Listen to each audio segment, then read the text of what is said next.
हाँ चलो। नमस्कार जी, कैसे हो आप लोग? और पढ़ाई अच्छी चल रही है?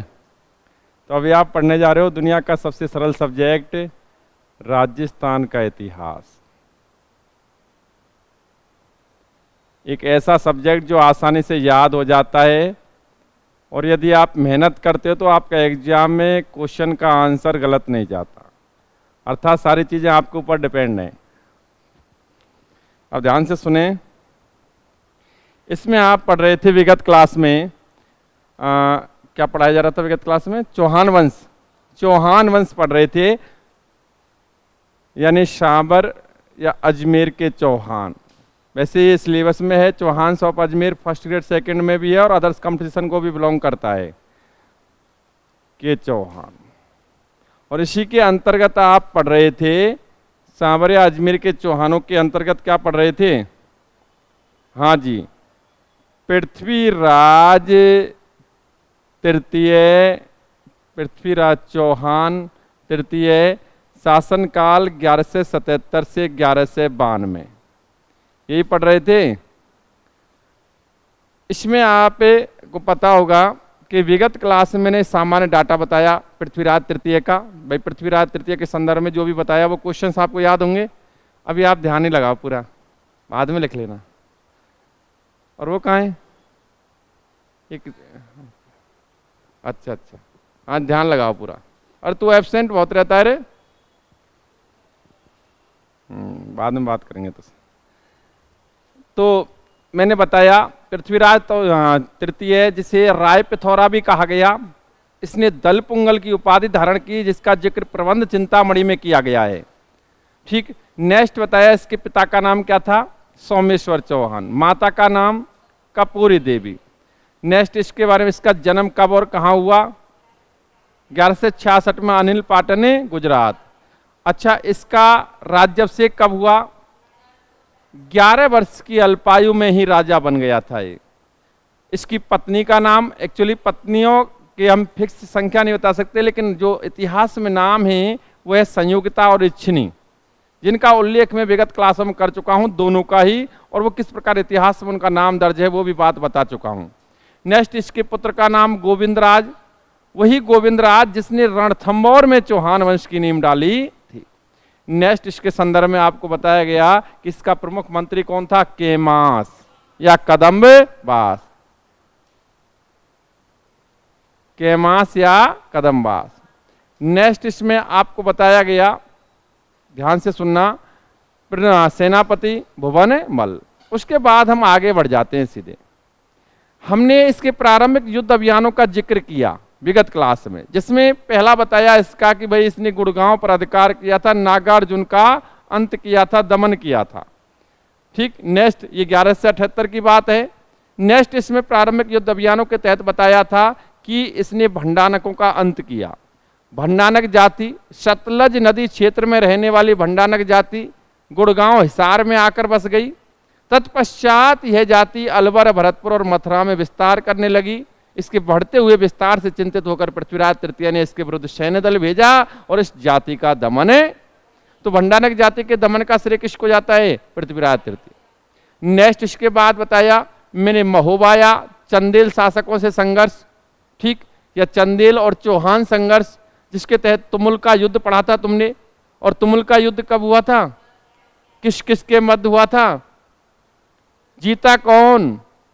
और इसमें एक महत्वपूर्ण पॉइंट बताया था कि पृथ्वीराज तृतीय ने महोबा के कुछ गांव पर अधिकार कर वहां का प्रशासक किसे नियुक्त किया था? पुंजन राय को। किसको नियुक्त किया था? बिल्कुल, सब कुछ याद है आप लोगों को। नेक्स्ट बात करें तो गुजरात से संघर्ष हुआ, निर्णायक युद्ध हुआ और दोनों के मध्य क्या हो गई? संधि। हम विगत क्लास में ही पढ़ रहे थे कि पृथ्वीराज तृतीय और मोहम्मद गौरी के मध्य संघर्ष, अर्थात इसी पृथ्वीराज तृतीय और मोहम्मद गौरी के मध्य संघर्ष। ध्यान से सुनना प्रत्येक पहलू को। मध्य संघर्ष। अब ये संघर्ष जो विगत क्लास में चर्चा इसकी कर दी गई थी, थोड़ा बहुत अब यहाँ ध्यान से सुने। भाई पृथ्वीराज तृतीय और मोहम्मद गौरी के मध्य संघर्ष, जिसमें मैंने विगत क्लास में ही आपको बताया था कि भाई मोहम्मद गौरी जो गजनी का शासक था, शिहाबुद्दीन गौरी, मुइजुद्दीन बिन शाम आदि नामों से और जाना गया। हम इसकी बात करें विदेशी आक्रांता, ऐसा आक्रांता जिसका उद्देश्य था भारत की धन संपदा को लूटना। यह भारत आता है जी, इससे संघर्ष होता है पृथ्वीराज तृतीय का। अब वो संघर्ष की स्थिति क्यों बनती है उस पर मैं थोड़ा यहाँ चर्चा करूंगा आपको। लेकिन विगत क्लास में मैंने ये बताया था कि पृथ्वीराज रासो के अकॉर्डिंग मोहम्मद गौरी को पृथ्वीराज तृतीय ने कितनी बार पराजित किया था? 21 बार। प्रबंध चिंतामणि के अकॉर्डिंग कितनी बार पराजित किया था? 23 बार। और सृजन चरित्र के अकॉर्डिंग 21 बार, और हम्बीर महाकाव्य के अकॉर्डिंग 7 या 8 बार। चलो कोई बात नहीं जी। आप देख रहे हैं कि जो संघर्ष हुआ उसमें पृथ्वीराज तृतीय ने 21 बार, 23 बार, 21 बार, 8 बार, इतनी बार पराजित किया। लेकिन यहाँ हाईलाइट तौर पर आप जो युद्ध पढ़ते हो वो युद्ध कितने पढ़ते हो? 2। तराइन का प्रथम युद्ध और तराइन का द्वितीय युद्ध, जिनका उल्लेख विगत क्लास में हो गया था। ये हाईलाइट युद्ध पढ़े जाते हैं, ठीक भाई, ये दोनों ही हाईलाइट युद्ध पढ़े जाते हैं। बाकी की हमने अभी ये इतनी बार इतनी बड़ी संख्या में कैसे हराया, अब इस चीज को हमें समझाना है। मैं तराइन का प्रथम युद्ध तक का आपको नोट करा चुका हूं कल, अब इस पर वर्क करते हैं। मैं अंतिम रूप से आपके क्वेश्चन लूंगा, एक बार आप समझ लो, उसके बाद मैं आपके सारे क्वेश्चंस लूंगा। ठीक भाई, अब समझते हैं, ध्यान से सुनना आप लोग। यहां तराइन का प्रथम युद्ध होता है, उससे पूर्व ऐसी क्या घटना घटित हुई कि इनके मध्य युद्ध हुआ।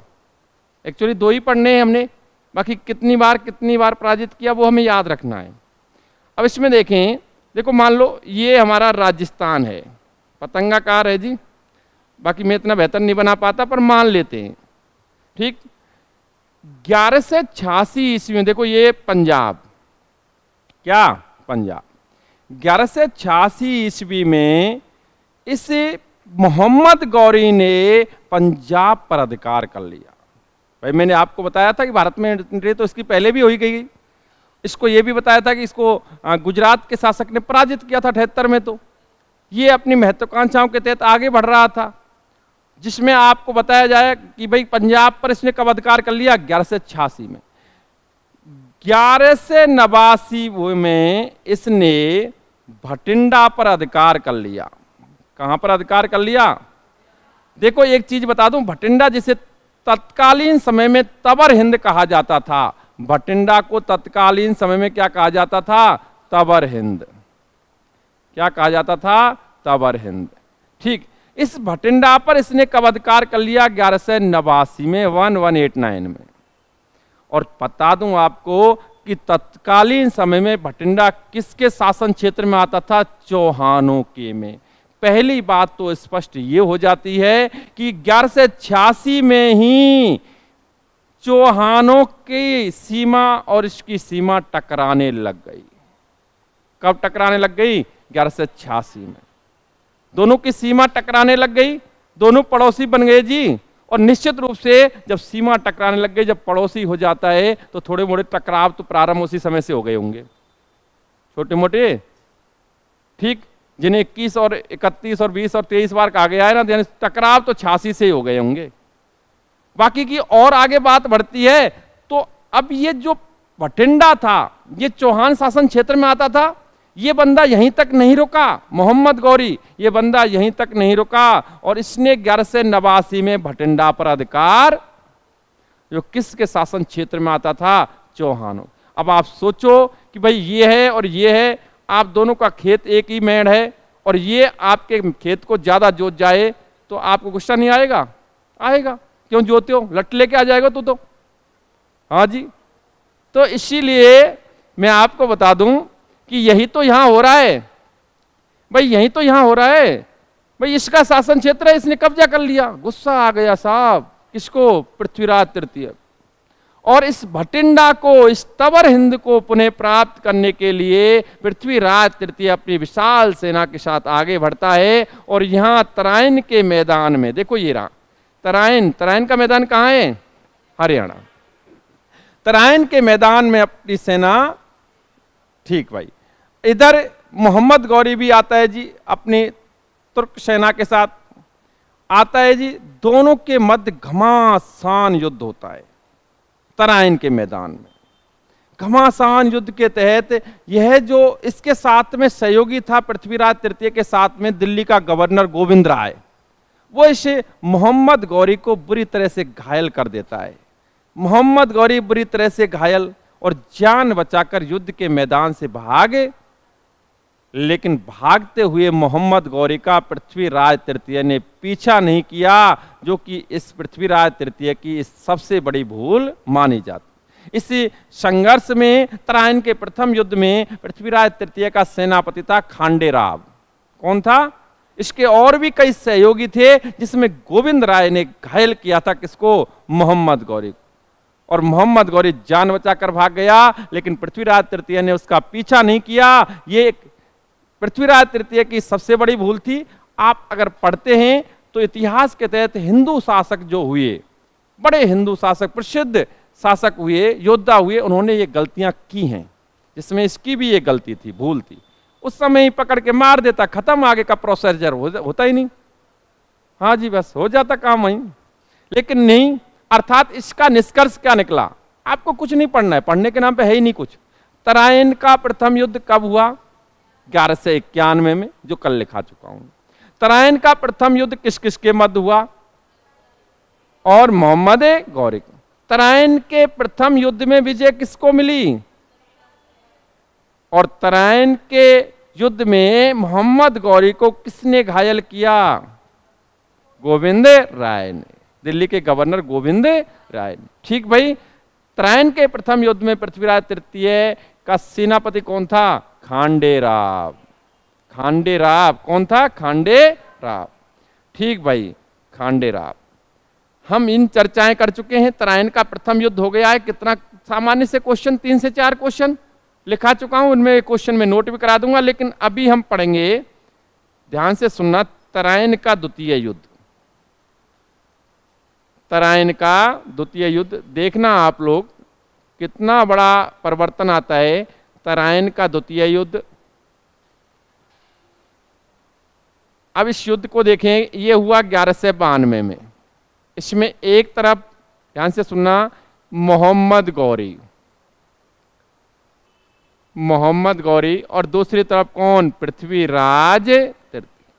देखो, मैं आपको विगत समय से ही लगातार बताता आ रहा हूं कि निर्णायक युद्ध जिनको मैं इस प्रकार लिखाता हूं, उनमें ये क्लियर मान के चलना कि जो ऊपर है वो जीता हुआ माना जाता। यही बात है। इससे पहले मैंने तराइन का प्रथम युद्ध बताया, उसमें ऊपर कौन लिख रहा था? कौन जीता? और यहां देखो, यहां कौन जीत रहा है? क्यों? ऐसा क्या हुआ इस एक साल में, या उससे भी लगभग एक साल में, कि एक बंदा जिसने दूसरे बंदे को बुरी तरह से हराया था, एक साल बाद पराजित हो गया? पृथ्वीराज तृतीय, जो कि एक निश्चित रूप से बड़ा योद्धा, बड़ा साहसी शासक था, उसको मोहम्मद गौरी ने पराजित कर दिया। क्या कारण थे? आप बताएंगे? कोई भी व्यक्ति? भाई क्या कारण थे? आप रख सकते हैं अपनी बातें।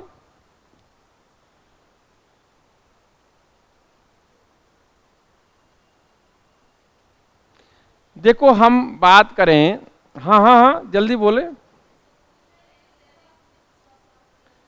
इसके सैनिकों ने, हाँ जी, ये भी बहुत अच्छी बात बताई इन्होंने। देखो, मैं कारणों की बात करता हूं तो यहां ये भी बात निकल के आती है कि भाई तराइन के युद्ध में द्वितीय, देखो चर्चा होगी, युद्ध की घटनाक्रम को बताया जाएगा बड़े स्तर पर, लेकिन पहले हम इन पहलुओं पर थोड़ी चर्चा कर लेते हैं कि भाई ये क्यों हारा।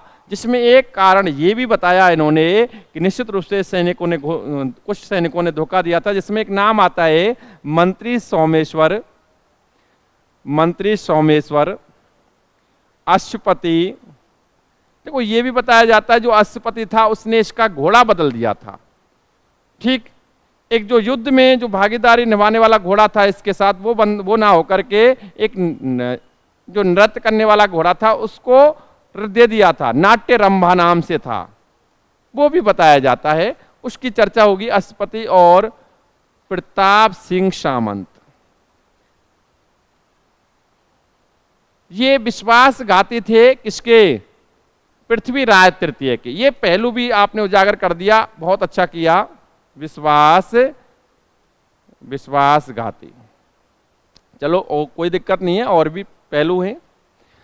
देखो हम दूसरा पहलू देखें तो आप कुछ किताबों में ये भी पढ़ते हो कि इस्त्रान के द्वितीय युद्ध में मोहम्मद गौरी का साथ दिया था जयचंद घेड़वाल ने। जयचंद घेड़वाल का साथ देना, मोहम्मद गौरी को शत्रु का साथ देना, कहीं सैन्य रूप से साथ दिया था कि भाई सैन्य टुकड़ी भेजी थी, तो ये भी एक कारण बताया जाता है। विश्वासघात किया जाना भी कारण बताया जाता है, ठीक। लेकिन एक और बात जो आप इतिहास में पढ़ते हो और निश्चित रूप से बड़ा रोचक, और मेरा मानना है कि समझना इस बात को बेहतर तरीके से। देखो आप इतिहास में पढ़ते हो कि पृथ्वीराज तृतीय जिसने गजनी के शासक को हराया, कौन? मोहम्मद गौरी। त्रायन के प्रथम युद्ध में गजनी के शासक को हराया। निश्चित रूप से चारों ओर प्रसिद्धि फैल गई इसकी। गजनी के शासक को हराना एक बड़ी उपलब्धि थी, और बताया जाता है कि इस युद्ध में जीतने के बाद, त्रायन के प्रथम युद्ध में जीतने के बाद, पृथ्वीराज तृतीय आमोद प्रमोद में डूब गया। लाइफ फॉर एंजॉय, मजे। हाँ जी, वही दरबार लगता, मेनका रंभा का डांस और वही सोमरस, लाइफ फॉर एंजॉय, मजे में जी। तो कहीं ना कहीं ये अभ्यास की प्रक्रिया को अंजाम नहीं दे रहा था और आमोद प्रमोद में डूबा हुआ था। दूसरी तरफ आकलन करें हम तो तराइन के प्रथम युद्ध में पराजित होकर जो गया था मोहम्मद गौरी, जिसको मारा था, पीटा था, लाल करके भेजा था, उस मोहम्मद गौरी को वही थप्पड़ याद आ रहे थे, और उसी के तहत इस युद्ध में पराजित होने के जाने के बाद उसने लगातार एक बड़ी तुर्क सेना का गठन किया और उनको लगातार प्रशिक्षण देता। इधर एक बंदा लगातार अभ्यास कर रहा है, प्रशिक्षण दे रहा है, अपनी सेना को गठित कर रहा है, इधर लाइफ फॉर एंजॉय, मजे। कोई बात नहीं है जी। देखो मैं आपको एक छोटी सी कहानी सुनाता हूं। मैं आपको एक छोटी सी कहानी सुनाता हूं। मैंने ये कहानी जो यू कैन विन एक बुक आती है शिव खेड़ा की, उससे एक छोटी सी कहानी सुनी, शायद ये कहीं ना कहीं जोड़ देती है इस चीज को। सुनना आप लोग। बताया जाता है कि एक घुड़दौड़ हुई, भाई घुड़दौड़ हुई एक, और घुड़दौड़ में एक घोड़ा नंबर 1 पर आया। एक व्यापारी ने बड़ी रकम देकर, बड़ा पैसा देकर उस घोड़े को खरीद लिया, ले आया जी, घुड़साल में रख दिया, उसके लिए सारी सुविधाएं करवा दी, और आपको बता दूं कि उस पर एक बोर्ड लगवा दिया उस घुड़साला पर, जो भी उनका रहने का स्थान है वो उसकी कह रहा हूं, उस पर बोर्ड लगवा दिया कि दुनिया का सबसे तेज घोड़ा। रियल बात है, उसने इतनी बड़ी रेस जीती थी, वो दुनिया का सबसे तेज घोड़ा ही था, लिखवा दिया, कोई दिक्कत नहीं जी। उसकी खूब सेवा होने लगी जी घोड़े की, काजू किशमिश बादाम जो भी कुछ उसका था, मतलब आई मीन कहने का मतलब है उसका जो बेहतरीन जो खाना था उसको उपलब्ध कराया जा रहा था, जो चारे में जो था, मजे, एसी वेसी लगवाई होंगी। मेरा कहने का मतलब है उसको सारी सुविधाएं थी। 6 महीने बाद फिर से दौड़ होती है जी, दौड़ाया जाता है, उस घोड़े को ले जाया जाता है, घुड़दौड़ में शामिल कराया जाता है, लेकिन सारे घोड़े निकल जाते हैं और वो सबसे पीछे रह जाता है। व्यापारी बड़ा दुखी, उस घोड़े को लाया, उसी अस्तबल में रखा। अस्तबल कहते हैं घोड़ों का जो रहने का स्थान होता है, मैं घुड़साल कह रहा था, वही अस्तबल, ठीक भाई, उसमें रख दिया जी। और अब बोर्ड चेंज कर दिया और उस पर लिखवा दिया घोड़े के लिए दुनिया सबसे तेज। कोई बात नहीं है जी। ये क्यों हुआ? मतलब ये कि ये क्यों हुआ? जो घोड़ा 6 महीने पहले दुनिया का सबसे तेज घोड़ा था, 6 महीने बाद उसके लिए सारी दुनिया सबसे तेज हो गई, वो पीछे रह गया। क्यों हुआ? अभ्यास, प्रशिक्षण। देखो व्यापारी अगर घोड़े को खिलाने पिलाने के साथ साथ बराबर उतना ही प्रशिक्षण देता, अभ्यास कराता, तो वही घोड़ा दोबारा से पहले स्थान पर। तो मैं ये नहीं कह रहा हूं, कुछ तथ्य अलग और भी तथ्य हैं, चाहे इनका धोखा देना, चाहे अन्य तथ्य, लेकिन एक तथ्य ये भी है कि पृथ्वीराज तृतीय इसके बाद लगातार कहीं ना कहीं आमोद प्रमोद में डूब गया था। इधर दूसरा बंदा मोहम्मद गौरी लगातार अभ्यास। कोई बात नहीं जी, इधर मोहम्मद गौरी एक बड़ी तुर्क सेना गठित करके लाता है जी, प्रशिक्षित तुर्क सेना, और आकर के तराइन के मैदान में आकर के डट जाता है जी। वैसे आपको मैं बता दूं, तराइन का मैदान जो हरियाणा में है, हमारे भारत के सबसे प्रसिद्ध युद्ध सब हरियाणा में ही हुए हैं। भारत के प्रसिद्ध युद्ध अधिकांश, देखो सबसे बड़ा युद्ध भारत का कौन सा है? कुरुक्षेत्र का युद्ध। पांडव कौरव लड़ कहां रहे हैं? आके हरियाणा। पानीपत के युद्ध देखो, पानीपत का प्रथम युद्ध, द्वितीय युद्ध आप देखेंगे, ठीक, कौन कहां का और मजे कहां रहे लड़ने में? हरियाणा। तराइन का युद्ध देखो, ये भारतीय इतिहास के बड़े युद्ध हैं। तराइन का, अजमेर का कौन? पृथ्वीराज तृतीय। गजनी का कौन? लेकिन लड़ेंगे कहां के? ये जी हरियाणा लड़ाकू भूमि है, कोई दिक्कत नहीं है, लेकिन हम ध्यान दें यहां तराइन के मैदान में आ गए। वैसे आप देखें हरियाणा की जीके में ऐसा कोई नहीं है। अगर आप देखें हमारे सबसे बड़ी जीके अगर भारत में किसी राज्य की है वो है राजस्थान। समृद्ध है जी। आप 1200 पेज की किताब पढ़ लो राजस्थान जीके के नाम पे, आप 1500 पेज की किताब पढ़ लो, आप 500 पेज की पढ़ लो, आप 200 पेज की पढ़ लो, और हो सकता है आज और ज्यादा किया जाए। ठीक, हर तीसरे दिन यहां एक नया पब्लिकेशन पैदा होता है। बड़ी पड़ी है राजस्थान जी की। हर 10 किलोमीटर पर यहाँ क्षेत्रीय भाषा में कुछ शब्दों की, चीजों के शब्द नाम बदल जाते हैं। संस्कृति तो इतनी धनधान्य कि पूछो ही मत। तो कुल मिला के सबसे बड़ी जीके पूरे भारत में किस राज्य की है? राजस्थान की। हरियाणा की जीके में कुछ नहीं है, 3-4 क्वेश्चन है वैसे। हकीकत में, हकीकत बता रहा हूं मैं। भारत के सबसे बड़े युद्ध किस राज्य में हुए? हरियाणा में। एक तो क्वेश्चन ये बनता है, दूसरा ये बनता है जी, 2-3 क्वेश्चन ये सब रहे मेरे हिसाब से। दूसरा क्वेश्चन ये बनता है सर्वाधिक दारू के ठेके किस राज्य में? हाँ, तो वहां उन्हें कोई दिक्कत नहीं आती है। कहाँ है? हरियाणा में। एक ये भी बनता है शायद, वो लिंगानुपात वाला, सबसे ज्यादा रड़ुआ। हाँ, किस स्टेट में?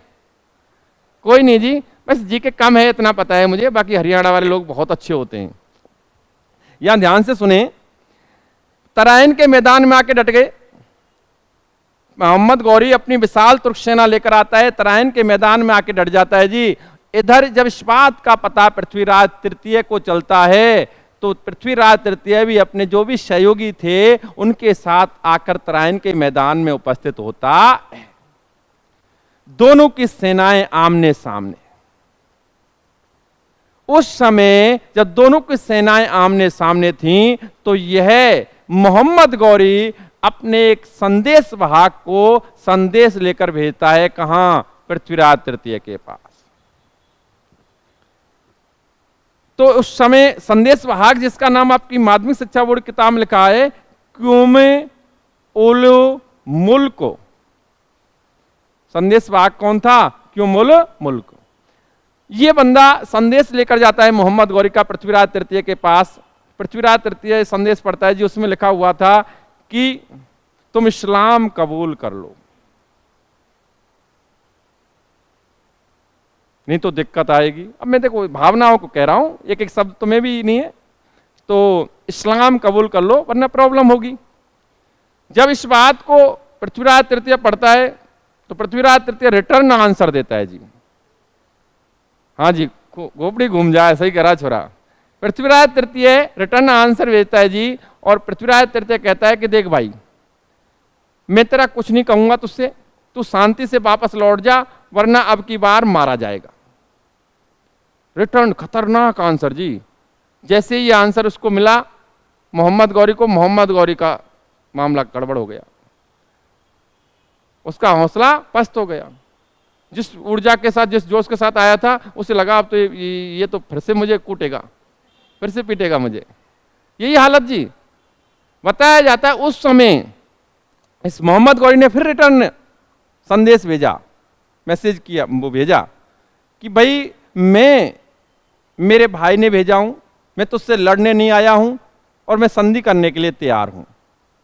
अर्थात मोहम्मद गौरी ने पृथ्वीराज तृतीय को संधि का आश्वासन दे दिया। पृथ्वीराज तृतीय ने मैसेज देखा, मुझे तो पता था ये क्या लड़ेगा, पीट के भेजो कई बार मैंने, तो क्या लड़ेगा ये, ना लड़े, संधि करेगा सुबह और चला जाएगा उसके बाद। ठीक भाई, संध्या का समय था, दोनों के शिविरों के आगे अलाव जल रहे थे, बिल्कुल शांति थी, अलाव भी शांति का प्रतीक थे, शांति थी। पृथ्वीराज तृतीय की सेना बिल्कुल आश्वस्त थी, निश्चिंत थी कि कुछ नहीं जी, संधि करेगा और चला जाएगा, ये तो लड़ेगा नहीं। लेकिन अर्ली मॉर्निंग धोखे से, अर्ली मॉर्निंग बताया जाता है कि मोहम्मद गौरी की सेना ने अचानक आक्रमण कर दिया, हमला कर दिया। सोचो मित्रों, सोचो, अर्ली मॉर्निंग, उस समय जो पृथ्वीराज तृतीय के सैनिक अपने नित्य कर्मों में व्यस्त थे, उस समय अचानक हमला होना, अब बताओ लोटा पकड़े क्या करे। कुल मिला के बताया जाता है कि इस प्रकार धोखे से हमला कर दिया। और निश्चित रूप से ये भी जो कारक हैं, चाहे वो जयचंद का साथ देना, चाहे इन लोगों का विश्वासघात करना, चाहे घोड़े का बदलना, ये सभी कारण इसमें भागीदारी निभाते हैं। और इस युद्ध में मोहम्मद गौरी को विजय मिलती है और पृथ्वीराज तृतीय पराजित। उसके बाद हम चर्चा करेंगे, तो पृथ्वीराज तृतीय की मृत्यु पर हम चर्चा कर लेते हैं। देखो, अब आपने इसमें क्वेश्चन क्या देखे, तराइन का द्वितीय युद्ध कब हुआ, किस किस के मध्य हुआ, कौन जीता। ठीक, तराइन के द्वितीय युद्ध में पृथ्वीराज तृतीय के विश्वासघाती कौन थे। तराइन के द्वितीय युद्ध में पृथ्वीराज तृतीय के घोड़े का नाम क्या था, नाट्य रंबा। ठीक भाई, ऐसा बताया जाता है।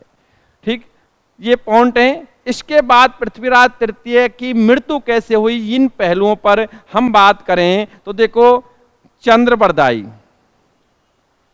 चंद्रबरदाई का नाम सुना होगा आपने, हाँ जी, चंद्रबरदाई के अकॉर्डिंग ये मृत्यु हुई गजनी में।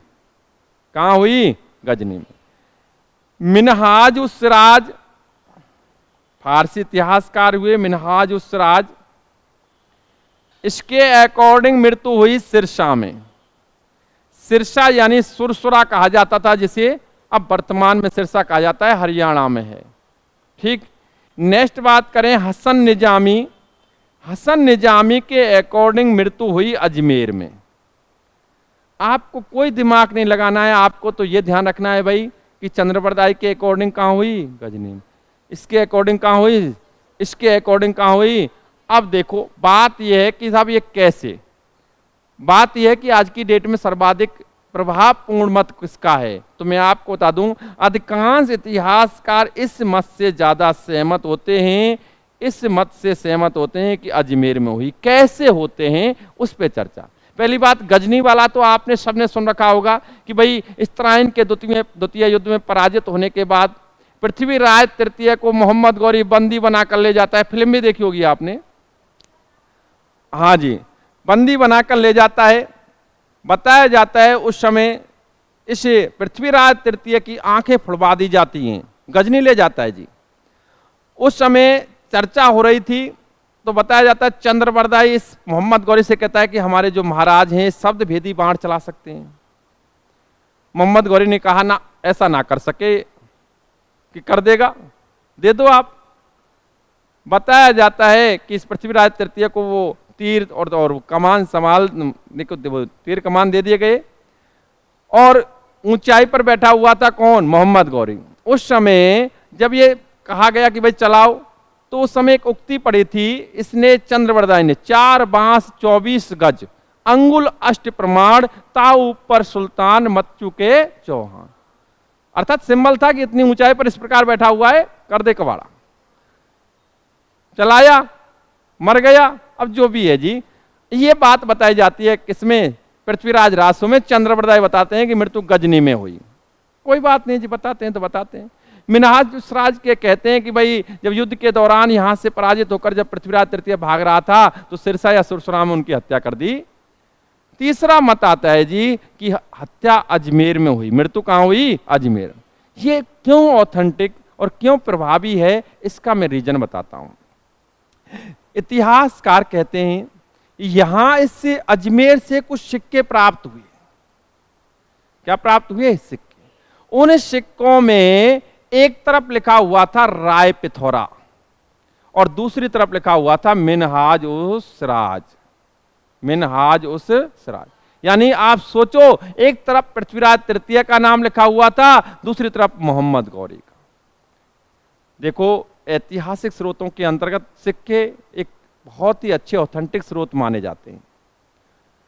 एक सिक्के पर एक तरफ पृथ्वीराज तृतीय का नाम लिखा होना, दूसरी तरफ मोहम्मद गौरी का नाम लिखा होना। अगर आप सोचो कि अगर मोहम्मद गौरी इस युद्ध के बाद ये पृथ्वीराज तृतीय मर गया था तो क्या मोहम्मद गौरी अपने शत्रु का नाम लिखकर चलाता क्या सिक्के? या फिर पृथ्वीराज तृतीय नहीं मरा था तो अगर वो स्वतंत्र रूप से अगर शासन ही कर रहा था अजमेर पर कुछ समय के लिए, तो क्या वो अपने शत्रु का नाम लिखकर सिक्के चलाता क्या? कुछ तो झोल है। यही तो इतिहासकार बताना चाहते हैं कि इस युद्ध के बाद पृथ्वीराज तृतीय को बंदी बनाया गया, लेकिन किसी प्रकार से पृथ्वीराज तृतीय ने सहानुभूति के माध्यम से या कैसे भी इसे मोहम्मद गौरी से पुनः अजमेर को उस कुछ समय के लिए रहा था, अजमेर को प्राप्त किया। अजमेर में रहते हुए उस समय संधि के तहत अधीनता स्वीकार करके और उसके तहत इसने अपने और अपने शत्रु के यानी मोहम्मद गौरी के नाम से सिक्के चलाए। लेकिन उसके बाद आज ये है पृथ्वीराज तृतीय इस मोहम्मद गौरी के विरुद्ध षड्यंत्र रचने लग गया और उसी वजह से मोहम्मद गौरी ने इसकी हत्या करवा दी। ठीक भाई। अजमेर पर उसके बाद इसका पुत्र गोविंदराज शासक बना। गोविंदराज से सत्ता को छीना था इस पृथ्वीराज तृतीय के भाई हरिराज ने, और हरिराज की हत्या किसने की थी? कुतुबुद्दीन ऐबक ने। तो अजमेर पर पूर्णतः सत्ता आ गई थी किसकी? तुर्कों की। ठीक भाई। तो इस प्रकार का घटनाक्रम बताए। ये मैं नहीं कह रहा हूं, मैं तो सीधा सीधा पॉइंट की बात कर रहा हूं जी। इसके अकॉर्डिंग गजनी, इसके अकॉर्डिंग सिरसा और इसके अकॉर्डिंग ठीक तुमते भी। मैं तो इतिहासकारों ने कुछ तथ्य रखे उनको सामने प्रस्तुत कर रहा हूं भाई, इस वजह से है। बाकी इस प्रकार चौहान वंश का अजमेर से अंत हो जाता है, मोहम्मद गौरी का शासन हो जाता है, बाद में तुर्कों का शासन लंबे तक समय तक रहता है, वो बात अलग है। अब आप देखेंगे कि जो गोविंदराज मैंने बताया वो यहां से जाता है और रणथंभौर में चौहान वंश की नींव। तो इसके बाद आप पढ़ेंगे रणथंभौर के चौहान। लेकिन पहले आप नोट कर लें ये सारा मैटर। ठीक भाई, नोट करो। हाँ जी,